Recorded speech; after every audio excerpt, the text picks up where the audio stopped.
আসসালামু আলাইকুম সবাইকে। আমি গতদিন একটা পোস্ট দিয়েছিলাম যে আমার এই ছোট্ট বটুয়া ব্যাগে কি আছে আপনারা গেস করেন তো। তো কেউ এটার উত্তর দিতে পারেনি। আর না দিতে পারাটাই স্বাভাবিক, এটা আগে থেকে না দেখলে আমিও পারতাম না, আমিও জানতাম না। তো আমার এই ছোট চুলাটা নিয়ে আমি চা বানানোর জন্য চলে গিয়েছিলাম আমাদের বাসার পাশে একটি বাওড়ের ধারে। কিন্তু তখন সূর্য ডুবেই গেছে এমন একটা অবস্থা। সারাদিন কাজ শেষে গিয়েছিলাম। আসলে ভোরবেলা যাওয়ার প্ল্যান ছিল, কিন্তু এখন সেভাবে সময় হয়ে উঠছে না। আমরা যখন গিয়েছিলাম এখানে একদমই সূর্য ডুবে গেছে, মাগরিবের আজান একদম দিয়ে দেবে এমন একটা সময়। তো কয়েকদিন আগে আমি একটা ফায়ার প্রুফ টিপট কিনেছিলাম।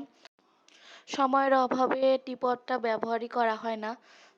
আমার ইচ্ছা ছিল খুব সুন্দর মতো একটা ভিডিও বানাবো এই টিপটটা দিয়ে, যেহেতু আমি আগে কখনো এমন গ্লাসের ফায়ার প্রুফ টিপট ব্যবহার করিনি। তো ইচ্ছা ছিল ভিডিও করার, কিন্তু করা হলো না। কিন্তু প্রথমবারের অভিজ্ঞতা আমি আপনাদের সাথে শেয়ার করলাম। আপনাদের সবার কেমন লেগেছে জানাবেন। এই ক্লিপগুলো আরও বেশি সুন্দর হতে পারতো। সময় পেলে কিংবা সানলাইট থাকলে ভিডিওটা আরও সুন্দর হতে পারতো।